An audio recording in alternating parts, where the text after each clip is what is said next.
Halo teman-teman santuy, balik lagi di Recap Swordstein with Royal Blood atau lebih mudahnya dikenal dengan sebutan Pendekar Pedang Ular Emas. Sebelumnya Abu Weni telah dikuburkan bersama dengan Xia Xieyi, di mana Wen Qing juga telah memberikan pedang ular emas milik ayahnya kepada Cheng Ze. Sampai di sini Wen Qing atau Wen Qingqing lebih tepatnya harus dipanggil sebagai Xia Qingqing karena bagaimanapun juga seorang anak tentunya mengikuti marga ayahnya. Tapi saya tetap akan memanggilnya sebagai Wen Qing karena lidah Mimin lebih nyaman memanggilnya seperti itu. Tak ingin hidup bersama kakeknya lagi, Wen Qing mengikuti Cheng Ze pergi ke kota Nanjing. Kota ini adalah titik pertemuan Cheng Ze dengan para paman-pamannya dan juga anggota-anggota pemberontakan. Dia menghampiri seorang lelaki dan menukar kode dengan cara yang aneh. Lalu lelaki bernama Tuan Chang itu membawanya ke sebuah tempat peristirahatan, memberitahukan Paman Chu dan juga Paman Sun belum tiba di kota ini. Sambil menunggu, Wen Qing bertanya-tanya soal tempat bermain di kota ini sehingga Tuan Chang pun membawa mereka ke tepian sungai Qinhai, sebuah tempat hiburan yang cukup populer. Sebelum meninggalkan mereka, Tuan Chang merekomendasikan dan memanggil beberapa wanita penghibur untuk memainkan musik di hadapan Cheng Ze dan Wen Qing yang tampak menikmati pertunjukan tersebut. Di sungai dari sebuah perahu kecil terlihat dan terdengar seorang wanita anggun yang memetikkan kecapi. Semua mata dan telinga yang terpukau tertuju kepada wanita itu, begitu pula dengan Cheng Ze dan Wen Qing yang bertepuk tangan. Tak lama datang seorang tuan muda yang merupakan anak gubernur yang menggoda gadis-gadis penghibur yang tengah memainkan musik untuk Cheng Ze dan Wen Qing. Wen Qing juga digoda oleh tuan muda itu sehingga wanita yang ada di perahu pun menegur kelakuan tuan muda yang tidak sopan itu. Tuan muda yang marah-marah itu meminta anak buahnya untuk menangkap wanita di perahu, tetapi wanita itu tidak kabur dan malah menggunakan peringan tubuhnya dengan elok naik ke atas sana. Tak perlu sampai wanita itu turun tangan, anak buah tuan muda ini tiba-tiba langsung digebuki dan diberi pelajaran oleh sekelompok orang dan wanita itu pun kembali ke perahunya. Jelas para tukang pukul tadi adalah orang-orangnya dari wanita ini yang merasa tidak senang dia mendapatkan pengawalan seperti itu. Saat menyusuri jalanan malam di kota, wanita itu menyadari sebagian pengawalnya yang diam-diam membuntuti dan melindunginya. Dia menegur dan mengusir mereka, merasa tidak senang mendapatkan pengawalan seperti itu. Di sisi lain, Wen Qing yang hendak balik ke rumah dihampiri oleh tuan muda tadi yang kembali menggodanya. Tampak Cheng Ze yang hanya tersenyum-senyum tidak begitu menanggapi tuan muda lugu yang bukanlah ancaman bagi mereka. Namun Wen Qing malah mengajak tuan muda itu untuk mengikutinya ke rumah, membuat Cheng Ze sedikit cemas dengan keisengan Wen Qing. Tuan muda itu dibawanya ke tengah kuburan dan seketika itu juga dibunuh oleh Wen Qing.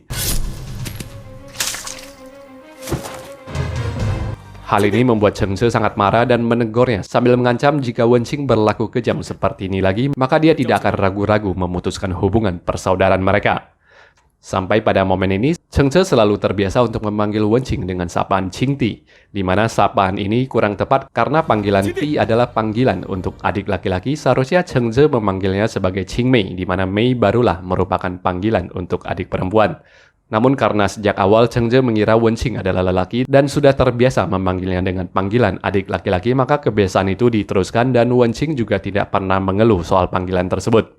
Dalam perjalanan balik itu, mereka sempat melihat sekumpulan orang memperbincangkan soal pertemuan pendekar yang akan dilaksanakan di keesokan harinya di kediaman Min Chehua.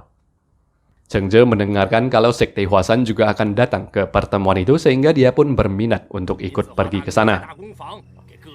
Esoknya di istana kerajaan, Xin memperlihatkan wanita pemetik kecapi di perahu sebelumnya. Oleh pelayannya, dia disapa sebagai putri. Artinya wanita ini adalah Tuan Putri Changping, putri dari Kaisar Chongzhen yang dimana tokoh ini nantinya juga akan muncul di cerita Pangeran Menjangan. Wen Qing menyamar sebagai lelaki menemani Cheng Ze menghadiri pertemuan tersebut yang dilakukan di kediaman Min Chehua. Di atas altar terlihat Min Chehua dari Sekte Xiantu mengatakan adiknya dibunuh oleh ketua perkumpulan naga emas. Para tamu pendekar yang hadir memberikan dukungan mereka terhadap Min Chehua untuk mendapatkan keadilan. Tak lama, datanglah dua orang tamu dari Huasan yang juga memberikan dukungan mereka.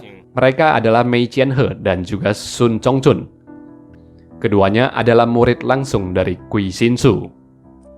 Untuk lebih memudahkan teman-teman memahami silsilah generasi pada Sekte Huasan di cerita ini, silakan teman-teman menyimak diagram silsilah ini. Ini bukan diagram silsilah yang lengkap ya teman-teman. Selain Cui Ximin, Huang Zhen masih memiliki murid lainnya. Selain Mei Qianhe dan Sun Zhongzun, Gui Xinsu juga masih mempunyai murid lain. Diagram ini hanyalah ilustrasi untuk memperlihatkan perbedaan generasi dari tokoh-tokoh sekte Huasan. Kemudian datang pula seorang tamu dari perkumpulan naga emas. Dia adalah Luo Liru yang menyerahkan surat undangan dari gurunya. Gurunya inilah yang dituduh telah membunuh adik Min Zehua. Muridnya ini tentunya tidak berhak mewakili gurunya untuk menjawab soal tuduhan pembunuhan itu saat ia ditanyakan oleh orang-orang. Sun Zhongzun yang terus mendesaknya menjawab, lama-kelamaan menjadi emosi lalu secara tiba-tiba mencabut pedangnya dan memenggal lengan dari Luo Liru. Mendapati perlakuan yang begitu sadis, Luo Liru mengambil lengannya kembali dan meneruskan menyelesaikan pesan undangan dari gurunya, lalu dia pun pergi dari sana. Min Zehua dan para pendekar yang berkumpul ini kemudian bersepakat untuk menghadiri undangan dari ketua perkumpulan naga emas itu di keesokan harinya. Sementara itu di perkumpulan naga emas itu sendiri, sang ketua yang bernama Qiao Gongli memerintahkan anak buahnya untuk meninggalkan perkumpulannya di hari itu juga. Dia tidak ingin semua anak buahnya ini ikut menjadi korban dari para pendekar yang akan menyerangnya besok. Para anak buahnya menolak untuk meninggalkan sang ketua, tetapi Qiao Gongli tetap bersikeras atas keputusannya. Putrinya Qiao Waner lalu maju dan meyakinkan anak buahnya itu untuk mendengarkan perintah dari ayahnya. Sepulangnya dari sana, Cheng Ze maupun Wen Qing merasa ada yang tidak beres dengan tuduhan pembunuhan yang dilayangkan terhadap Qiao Gongli ketika Tuan Chang memberitahukan ketua perkumpulan naga emas tersebut bukanlah orang seperti itu. Cheng Ze dan Wen Qing lalu memutuskan untuk menyelinap ke kediaman perkumpulan naga emas untuk menyelidiki. Dari luar mereka mendengar percakapan antara Qiao Gongli dengan putrinya. Si ayah menceritakan dulunya dia adalah seorang perampok yang tengah menarget seorang juragan. Sebelum memangsa targetnya, dia biasanya menyelidiki si target dulu. Tetapi alangkah mengejutkannya saat dia menyelidiki hal tersebut, dia mempelajari seorang pengawal dari si juragan membuat plot untuk merampok tuannya sendiri. Nah, orang yang membuat plot merampok ini adalah adik dari Min Zehua. Adik Min Zehua ini membuat skema sandiwara dengan seseorang untuk merampok tuannya.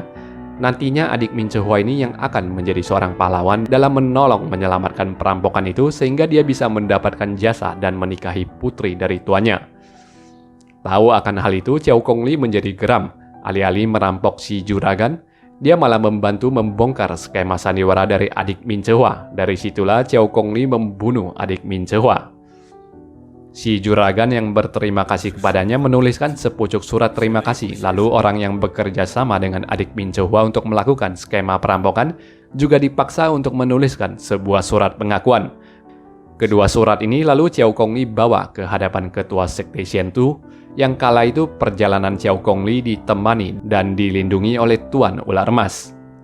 Ketua sekte Xiantu yang merupakan guru dari Min Zehua dan juga guru dari adik Min Zehua tentunya mengerti dengan isi surat itu.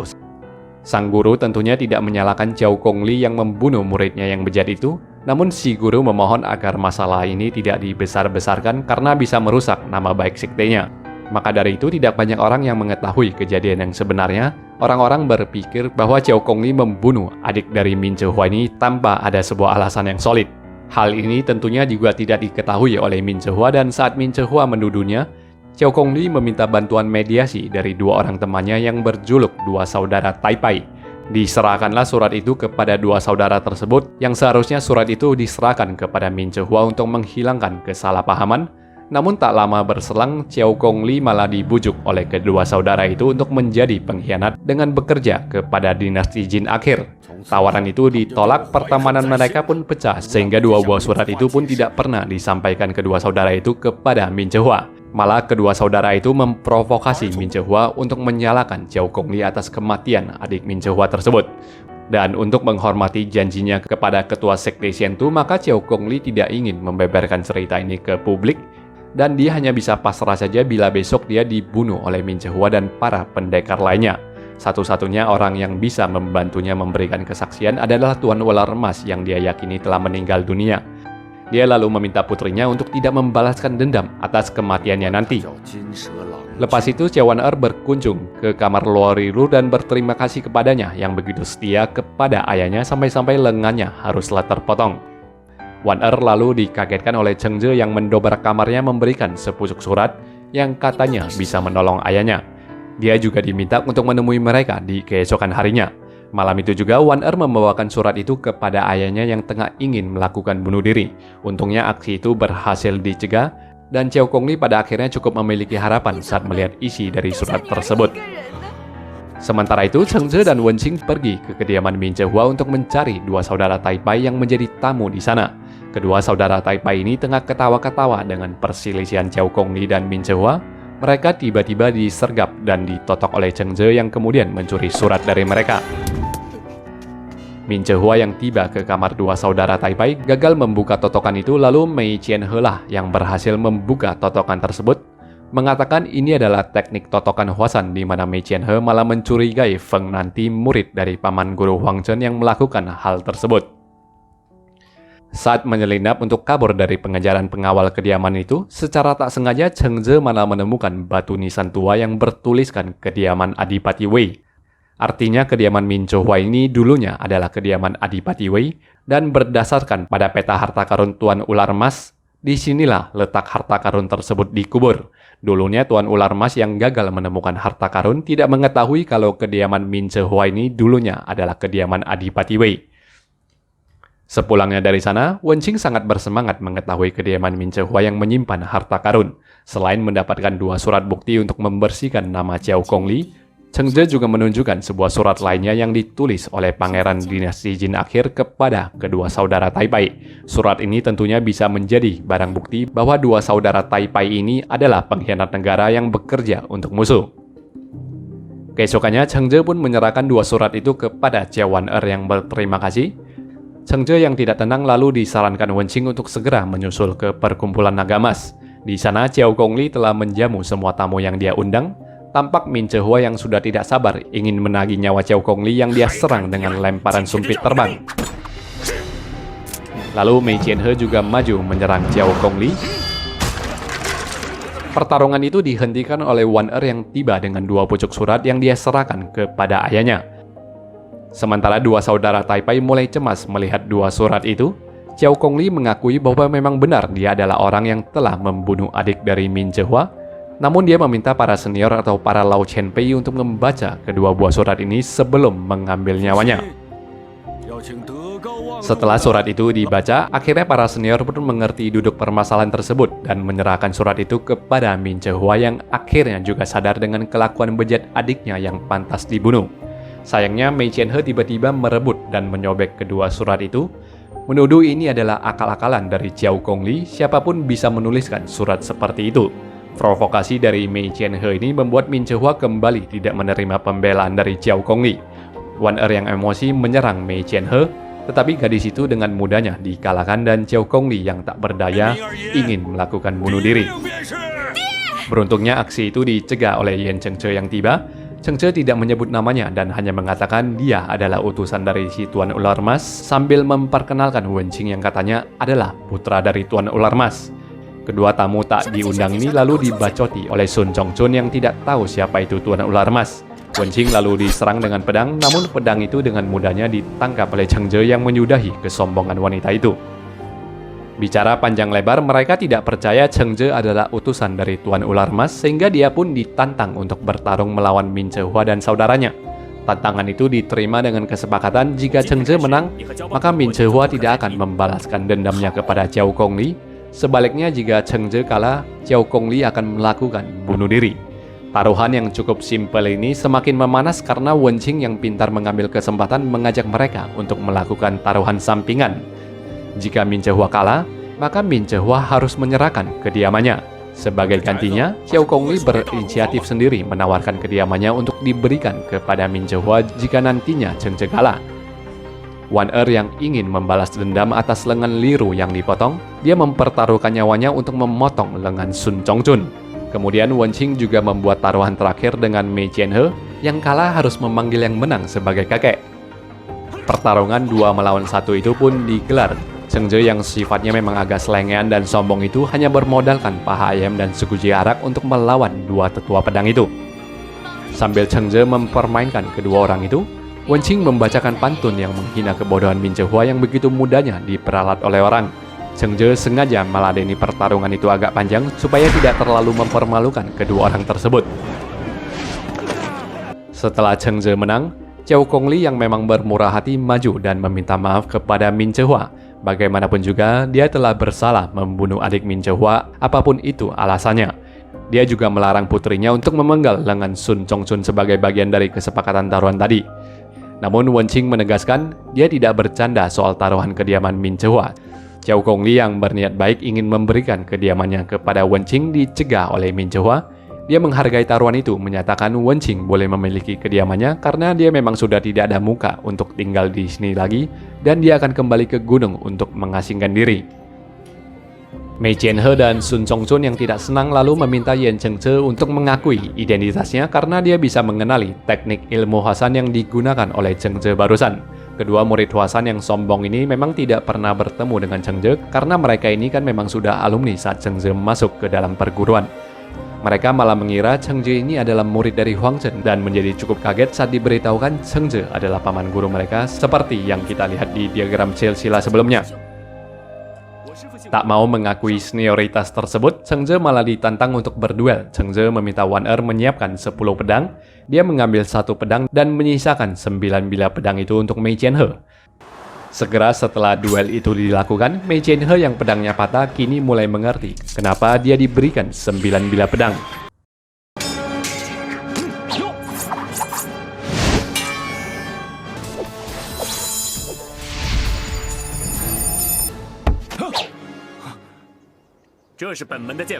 Setelah dikalahkan, Mei Qianhe pun diusir dan dia pergi bersama Sun Chongchun dengan muka yang asam. Usai itu, Chengce memberitahukan bahwa Min Chehua selama ini telah diperdaya oleh 2 saudara Taipai yang merupakan pengkhianat bangsa. Seiring dengan itu, orang-orang mulai menyadari 2 saudara tersebut yang telah menghilang dari sana. Tahu kalau rencana mengadu domba mereka telah gagal, kedua saudara yang kabur ini mencela kungfu Chengce yang terlalu hebat. Pendeta Musang yang mencegat mereka mengatakan Chengce memang sehebat itu karena dia juga pernah melatihnya kungfu. Kedua saudara yang berusaha kabur itu ditangkap oleh pendeta yang sangat menyukai permainan catur go itu. Musang membawa mereka ke sana dan Chengce pun memperkenalkan pendeta sakti yang hobi main catur ini kepada para tamu-tamu yang ada di sana. Musang pun sedikit bercerita bahwasannya dia sebelumnya secara tidak sengaja mendapatkan informasi kedua orang ini yang melakukan pengkhianatan terhadap bangsa, sehingga dia pun sengaja datang kemari untuk menciduk mereka. Akan tetapi Min Chehua masih tidak percaya dengan kenyataan itu, mengatakan kedua saudara ini adalah teman baiknya yang tidak mungkin berkhianat, sehingga Chengce pun mengeluarkan sebuah surat komunikasi kedua saudara ini dengan pangeran dinasti Jin akhir. Mengetahui kenyataan itu, Min Chehua merasa sangat marah, di mana kedua saudara ini pada akhirnya juga terang-terangan dan dengan bangga mengakui pengkhianatan mereka terhadap kerajaan Ming. Qiao Gongli menyarankan agar kedua saudara ini tidak dibunuh untuk menangkap kaki tangan mereka. Sementara itu, Min Chehua semakin merasa bersalah kepada Qiao Gongli sekaligus berterima kasih kepada Yan Chengce. Pada akhirnya, Min Chehua dan saudaranya pun pamit untuk mengasingkan diri ke gunung, diikuti oleh satu persatu tamu yang ada di sana mulai mengucapkan salam perpisahan. Chengce mengatakan dia akan tinggal beberapa hari di sini dan mengajarkan beberapa jurus pedang kepada Liru yang telah kehilangan lengannya. Bagaimana kelanjutan petualangan Chengce? Kita akan saksikan di recap selanjutnya, teman-teman. Terima kasih telah menonton video ini sampai selesai. Jangan lupa untuk like dan tinggalkan komentar ya. Bye-bye.